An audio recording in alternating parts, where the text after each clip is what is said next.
사사기 7장 15절로 25절 말씀까지 저와 함께 합독하시겠습니다. 구약성경 372페이지입니다. 사사기 7장 15절로 25절까지 말씀입니다. 시작. 기드온이 그 꿈과 해몽하는 말을 듣고 경배하고 이스라엘 진중에 돌아와서 이르되 일어나라, 여호와께서 미디안 군대를 너희 손에 붙이셨느니라 하고 300명을 세 대로 나누고 각 손에 나팔과 빈 항아리를 들리고 항아리 안에는 횃불을 감추게 하고 그들에게 이르되 너희는 나만 보고 나의 하는 대로 하되 내가 그 진가에 이르러서 하는 대로 너희도 그리하여 나와 나를 쫓는 자가 다 나팔을 불거든 너희도 그 전 사면에서 또한 나팔을 불며 이르기를 여호와를 위하라, 기드온을 위하라 하라 하니라. 기드온과 그들을 쫓은 100명이 이경초에 진가에 이른즉 번병에 채번할 때라. 나팔을 불며 손에 가졌던 항아리를 부수니라. 세대가 나팔을 불며 항아리를 부수고 좌수의 횃불을 들고 우수의 나팔을 들어 불며 외쳐 가로되 여호와와 기드온의 칼이여 하고 각기 당처에 서서 그 진을 사면으로 에워싸매 그 온 적군이 다름질하고 부르짖으며 도망하였는데 300명이 나팔을 부를 때에 여호와께서 그 온 적군으로 동무끼리 칼날로 치게 하심으로 적군이 도망하여 스레라의 벳시다에 이르고 또 답밭에 가까운 아벨무홀라의 경계에 이르렀으며 이스라엘 사람들은 납달리와 아셀과 므낫세에서부터 모여서 미디안 사람을 쫓았더라. 기드온이 사자를 보내어 에브라임 온 산지로 두루 행하게 하여 이르기를 내려와서 미디안 사람을 치고 그들을 앞질러 벳바라와 요단에 이르기까지 나루턱을 취하라 하매 이에 에브라임 사람들이 다 모여서 벳바라와 요단에 이르기까지 그 나루턱을 취하고 또 미디안 두 방백 오렙과 스앱을 사로잡아 오렙은 오렙 바위에서 죽이고 스앱은 스앱 포도주 틀에서 죽이고 미디안 사람을 추격하고 오렙과 스앱의 머리를 가지고 요단 저편에서 기드온에게로 나아오니라. 이 말씀은 살아계신 하나님의 말씀입니다. 아멘.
잘 보셨습니까? 벼락맞아 죽은 분에 대한 얘기를 다시 한번 해야 되겠네요. 오늘 말씀하고 얼마나 연결이 되는지는 모르겠습니다만은 가정의 달을 마무리되어지는 5월 마지막 주일입니다. 마지막에 신명기 말씀이 떠오르는 것처럼 나의 등 뒤에는 언제나 나를 보호하시는 분이 계시다. 영상을 바라보면서 정말 나의 등 뒤에서 나를 도우시는 주, 이럴 때 찬양이 한번 쫙 나왔으면 좋겠는데 이 찬양을 집에 가서 부르시고 이 영상을 가만 생각하면서 어떤 위험한 순간에서도 낙심하기보다는 새 힘을 낼 수 있는 우리 모두가 되기를 바라면서 영상을 한번 띄워드렸습니다. 이름이 하도 어려워가지고 이분의 이름을 제가 꼭 봐야 돼요. 스웨덴 분인데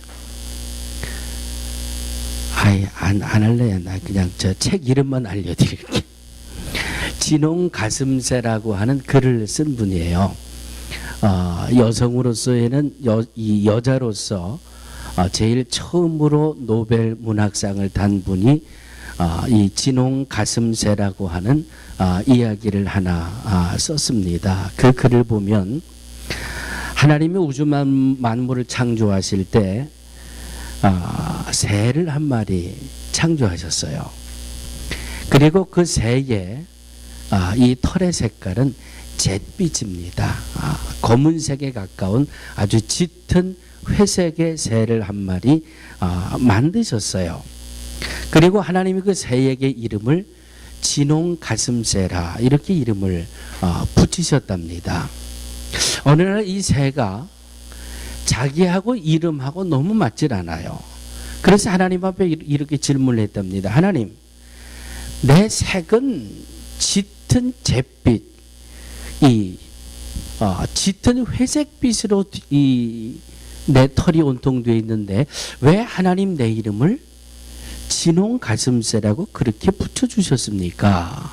하고 물었더니 하나님께서 얘야, 네가 세상을 살면서 정말 진실된 사랑을 베풀 때 너는 내 이름에 합당한 그런 깃털을 가지게 될 것이다. 하나님이 그렇게 대답을 해 주시다라는 겁니다. 잘은 모르겠지만 어쨌든 하나님 알았습니다. 그리고 많은 시간이 지났습니다. 제가 지금 이 책에 있는 글을 소개해 드리는 거예요. 많은 시간이 지나서 진홍 가슴새의 둥지가 있는 맞은편 언덕 위에 어느 날 십자가가 하나 세워졌습니다. 십자가가 3개가 세워졌습니다.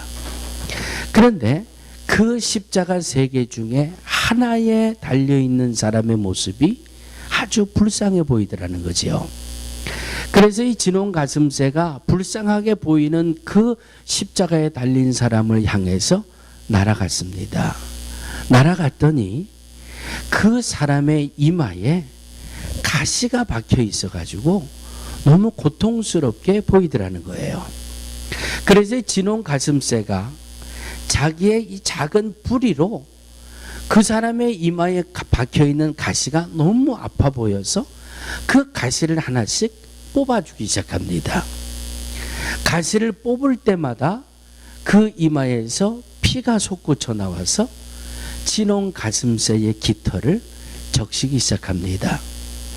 하나를 뽑고 둘을 뽑고 셋을 뽑고 그 가시를 뽑을 때마다 피가 튀어서 이 진홍 가슴새의 깃털에 피투성이가 되고 그러다가 이 기운에 지쳐서인지 진홍 가슴새는 가시 뽑는 것을 그만두고 자기 둥지로 돌아오게 됩니다.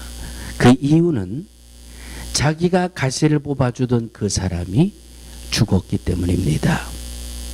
이제는 이 사람의 가시를 더 이상 뽑아줄 필요가 없어요. 왜? 이 사람은 죽었거든요. 그래서 자기 둥지로 돌아와서 이제 자기 몸을 씻기 시작합니다. 씻어도 붉은 피의 색깔이 지워지질 않더래요.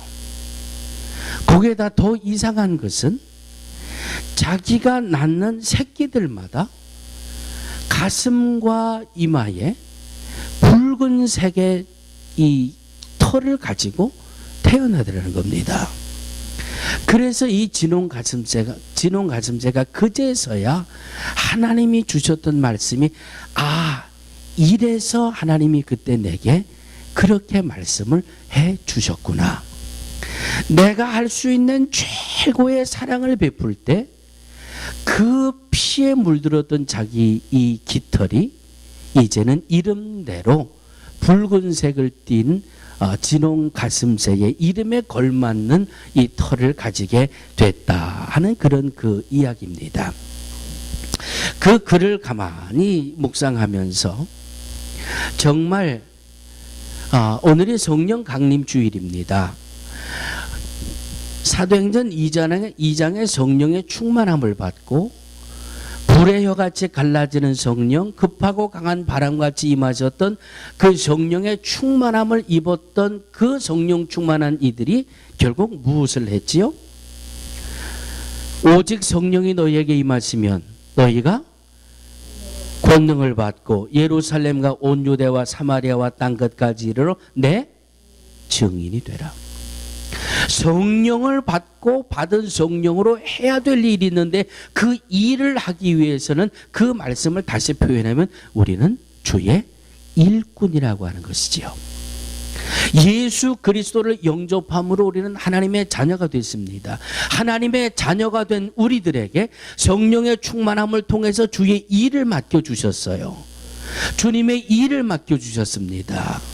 너희는 그의 나라와 그의 의를 구하라. 그리하면 이 모든 것을 너희에게 더하시리라. 마태복음 6장에서도 우리에게 일을 맡겨주셨다는 말씀이지요.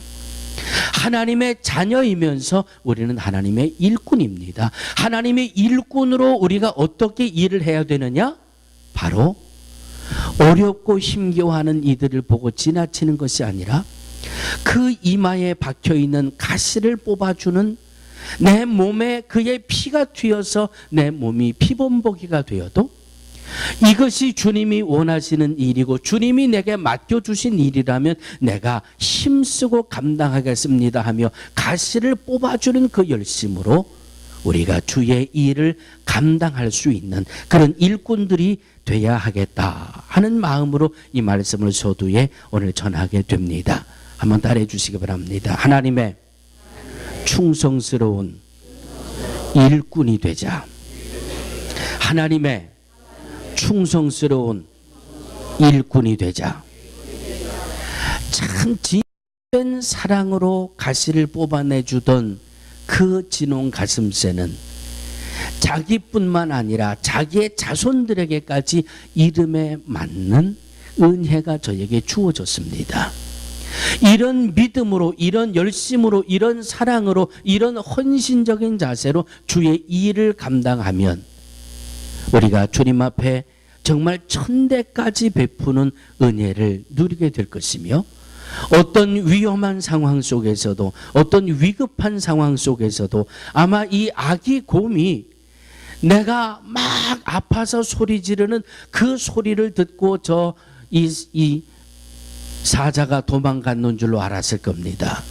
그러나 잠깐 뒤를 돌아다 보니까 자기의 엄마인지 아빠인지 그 사자를 향해서 무섭게 노려보고 소리를 지르는 나의 등 뒤에 계시는 하나님의 은혜를 힘입고 나의 등 뒤에 계시는 하나님의 보호하심을 힘입기 위해 오늘도 우리는 주님이 내게 맡겨주신 일들을 잘 감당할 수 있는 이 믿음의 역사가 성령의 충만함을 통해서 우리 모두에게 이루어져야 할 줄로 믿습니다.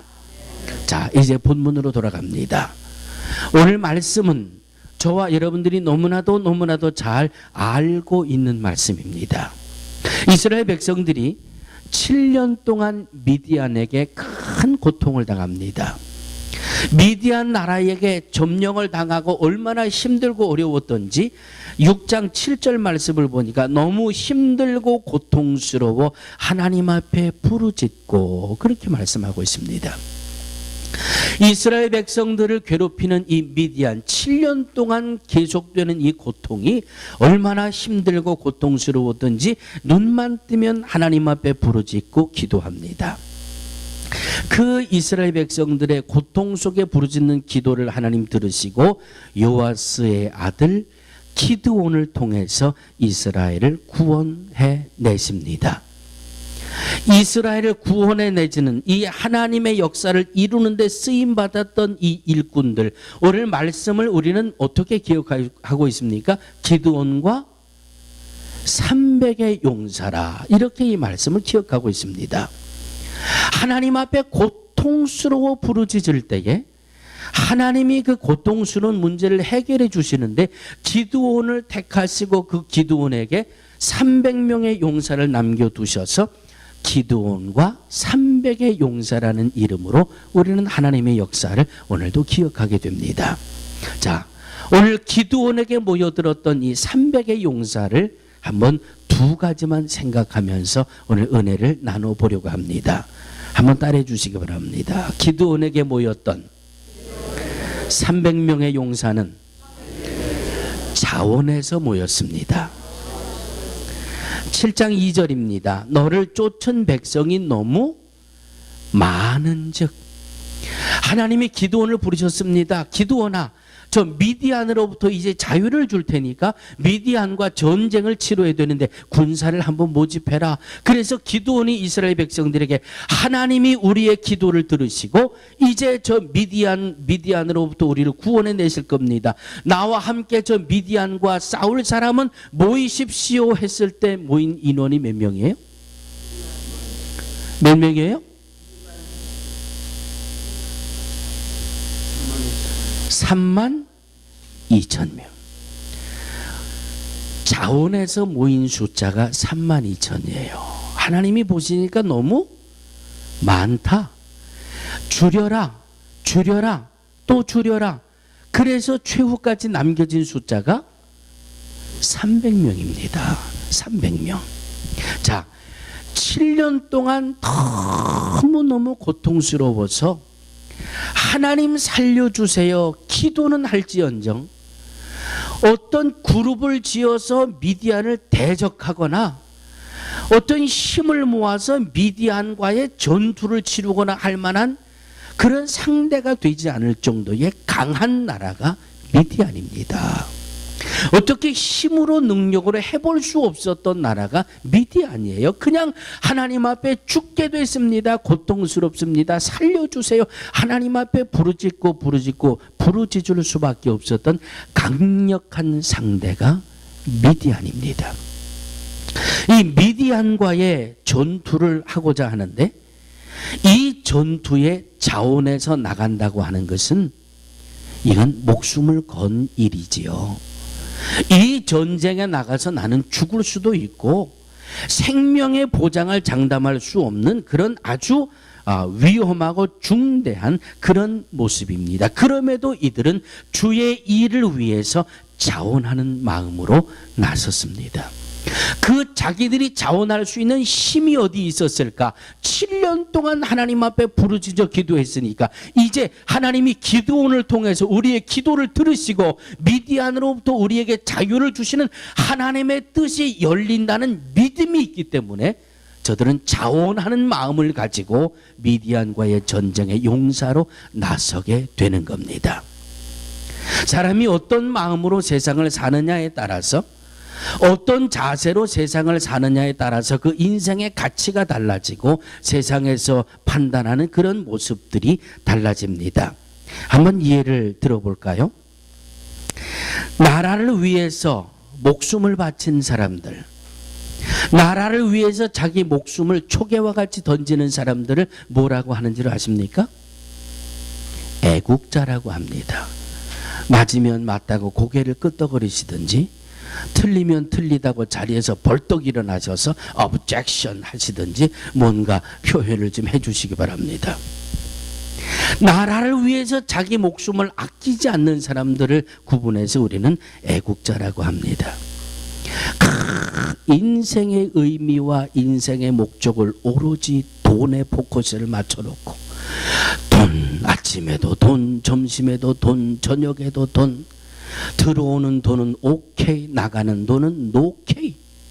그러고 사는 사람을 가리켜 뭐라고 구분합니까? 예.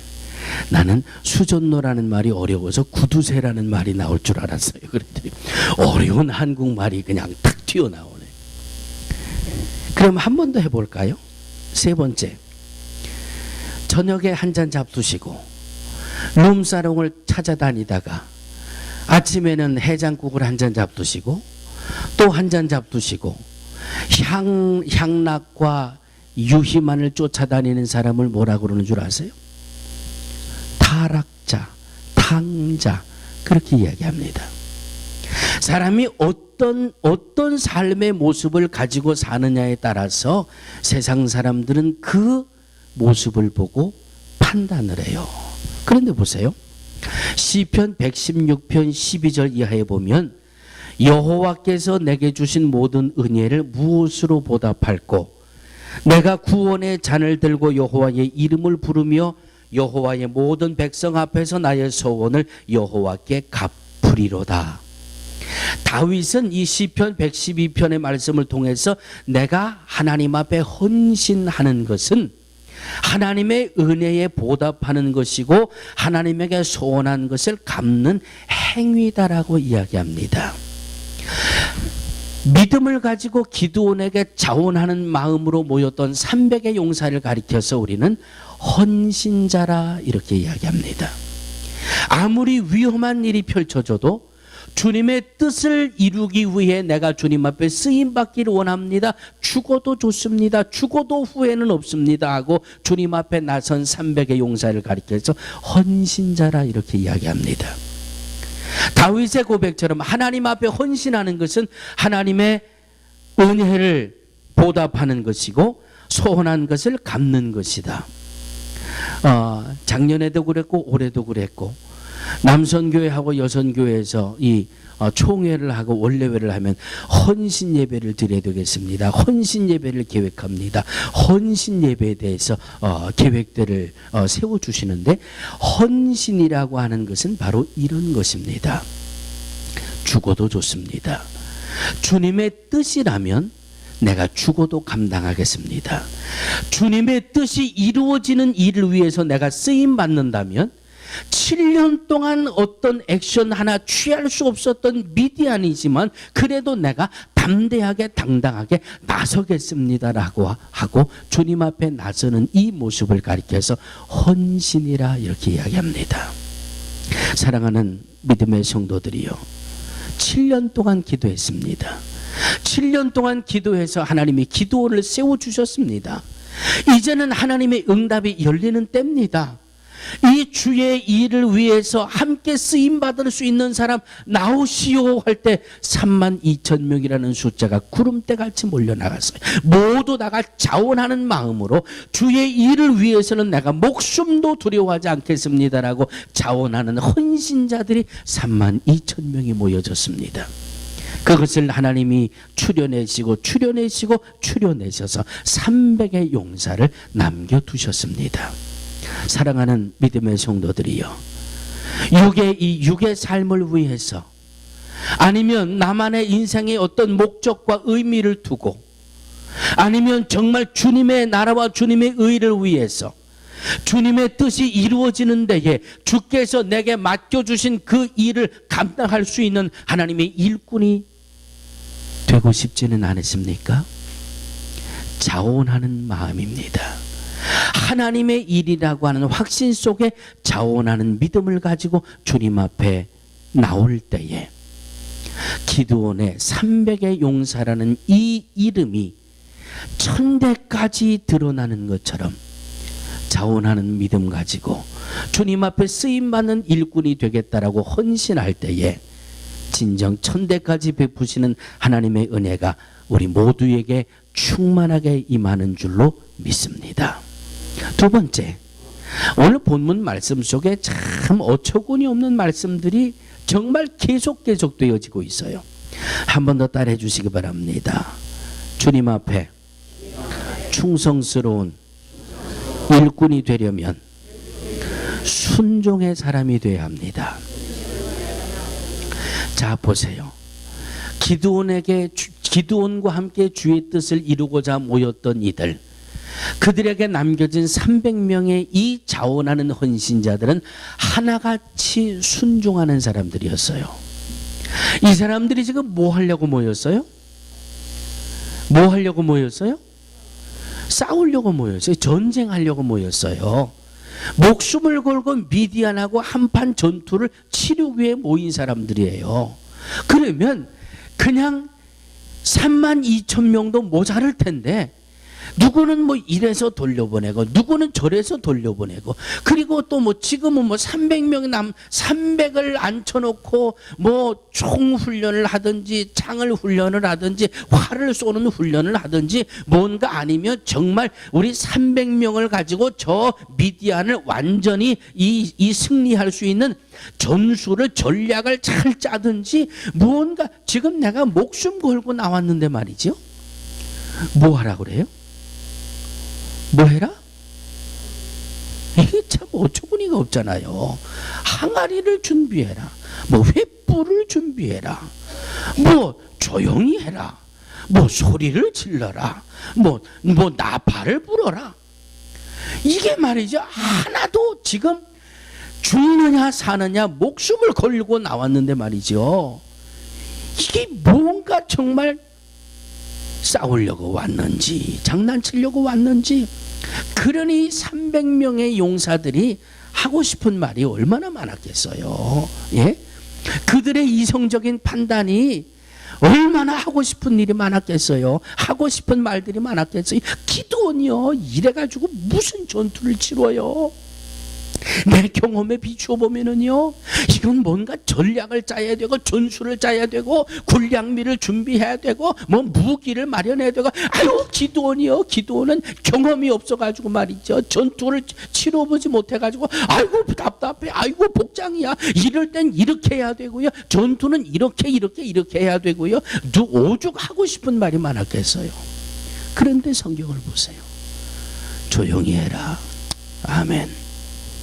항아리를 준비해라, 아멘. 횃불을 준비해라, 아멘. 항아리를 깨뜨려라, 아멘. 순종의 모습이 보이지 않았습니까? 하나님의 말씀 앞에는 순종하는 이들이 충성스러운 일꾼이에요. 아무도 돌을 달지 않잖아요. 내 목숨을 보장할 만한 그런 것이 하나도 보이질 않아요. 그럼에도 그저 하라는 대로 아멘, 하라는 대로 아멘. 충성스러운 일꾼들은 하나님의 인도하심 앞에, 하나님의 말씀 앞에 아멘, 아멘, 아멘. 이해할 수 없어도 아멘이에요. 왜? 하나님의 말씀이니까. 주여 나를 평화의 도구로 써주소서. 누가 쓴 글이죠? 예? 성? 제가 며칠 전에 그랬죠. 제가 세상에서 제일 어려운 게 영어예요. 그래서 제가 영어 발음을 여러분들한테 슬쩍 떠넘기는 거예요. 지금 성 프란시스라고 하지요. 그런데 이분의 이 이탈리아의 발음은 이 프란체스코, 성 프란체스코. 이분이 로마 수도원의 수도사였잖아요. 어느 날 이 수도원에 뭐라고 그럴까요? 견습 수도사라고 그래야 되나요? 우리가 이 수도원에 와서 잘 훈련을 받고 이 수도원에서 계속 이 수도를 하기를 원합니다 하는 이 견습생이 두 사람이 찾아왔어요. 바로 성 프란시스를 찾아왔습니다. 그래서 그날 이 성 프란시스가 이 수도원에 와서 열심히 수련을 하겠다고 찾아온 이 두 명의 자원자들에게 많은 이야기를 해줍니다. 그리고 나서 하룻밤이 지나고 날이 밝습니다. 우리 수도원에서 경작하는 밭이 여기입니다. 나와 함께 밭으로 가십시다. 가가지고 이 성 프란시스가 이 두 사람에게 이렇게 이야기합니다. 자, 여러분들은 이제 이 수도원에서 경영하는 이 밭에다가 배추를 심으시는 일을 해야 됩니다. 그런데 배추는 이렇게 심는 겁니다. 뿌리는 하늘로 향하게 하고 잎사귀는 땅속으로 심어야 됩니다. 맞아요, 틀려요? 이게 틀려도 보통 틀린 얘기예요.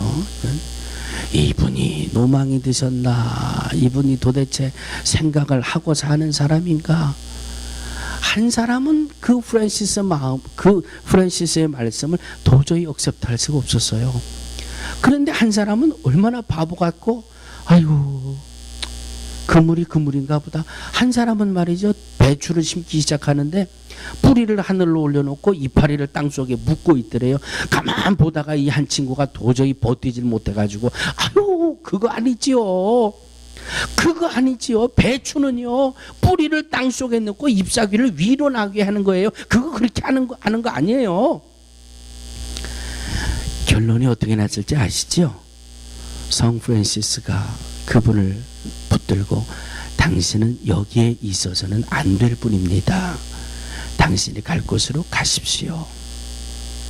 그래서 그냥 우직하게 배추 뿌리를 하늘로 심던 그는 남아서 수도원의 수도사가 되고, 이건 아니죠 했던 그는 그 수도원에 들어오지 못하고 다른 곳으로 가게 됐다라고 하는 그런 이야기입니다. 사랑하는 믿음의 성도들이요, 주의 일은 아멘으로 감당하는 겁니다. 아멘. 주의 일은, 이것이 주님이 영광 받으시는 일이고, 이것이 주님이 계획하시고 주님이 뜻하시고 주님이 이루시고자 하는 일이라면 자원하는 헌신자들이 되시기를 주의 이름으로 축원합니다. 내 생각은 이게 아닌데, 내 경험은 이게 아닌데, 아니요, 주의 일에는 그거 필요 없어요. 배추를 하늘 꼭대기로 오게 해서 심어라 하면 아멘이에요. 아멘. 왜 오른뺨을 맞으면 왼뺨을 돌려야 됩니까? 이렇게 왜 믿음의 사람들이 바보처럼 살아야 됩니까? 오리를 가자고 하면 십리를 왜 동행해 주어야 합니까? 왜 겉옷을 달라고 하면 속옷까지 주어야 합니까? 왜 이렇게 어리석게 살아야 됩니까? 이유는 하나예요. 주님이 원하시면, 주님이 하라고 하시니까, 주님이 영광 받으시는 일이라면, 이것이 썩어져 죽고 많은 열매를 맺을 수 있다면 나는 하늘에 썩어지는 미랄이 되겠습니다. 아멘 하고 헌신할 수 있는 이 모습이 하나님의 충성스러운 일꾼들이 되는 바른 믿음의 모습이며, 이 믿음 속에 우리는 진정 하나님의 놀라우신 위로와 보호하심을 누리며 살아가게 될 줄로 믿습니다. 하나님이 어떤 계획을 가지고 계시는지 알 수 없습니다. 하나님이 어떤 뜻을 우리에게 펼쳐주실지 아무도 알 수 없습니다. 그러나 살아가는 성도들이요, 내가 주님 앞에 갔을 때, 내가 주의 나라와 주의 의를 위해서 그래도 나름대로 최선의 일을 다하다 왔습니다. 그래도 내가 열심히 헌신하다 왔습니다. 또 한 번의 기회가 6월 달부터 시작이 됩니다. 정말 성전 건축 주님 앞에 맡기시고 우리가 할 수 있는 최대한의 일을 감당할 수 있는 헌신자들이 되시기를 주의 이름으로 축원합니다. 우리가 매월 마지막 주일날 선교 헌금을 하나님 앞에 봉헌합니다. 이제 6월 달부터 여러분들 한 달 동안 기도하면서 준비하셨던 대로 24개월 동안 3차 건축 적금을 시작하게 됩니다.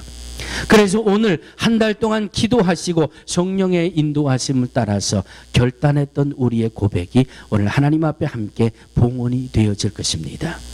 자원하는 믿음은, 자원하는 헌신은 하나님의 뜻이고 하나님이 영광을 받으시며 하나님이 이루신다라고 하는 믿음의 확신 속에 우리의 자원하는 헌신이 하나님 앞에 드려지는 것입니다. 주님의 일이라면 아멘, 아멘, 아멘으로 감당하셔서 하나님 앞에 충성스러운 일꾼들이 다 되어지기를 주의 이름으로 축원합니다. 하나님 감사합니다. 깊은 기도와 깊은 말씀의 묵상과 영분별의 은혜를 통해서 세상의 소리, 마귀의 소리, 정욕의 소리를 예수의 이름으로 물리치게 하시고 성령의 음성을, 성령의 감화 감동을 따라 주님이 원하시고 뜻하시고 영광 받으시는 일들을 바르게 분별하고 믿음의 확신을 가지고 이 목숨 다하여 하나님을 사랑합니다. 이 목숨을 다하여 주 앞에 헌신합니다. 자원하는 헌신과 순종의 믿음으로 하나님 앞에 영광 돌리는 우리 온 성도들이 되게 하여 주시옵소서. 예수님의 이름으로 간절히 기도하옵나이다. 아멘.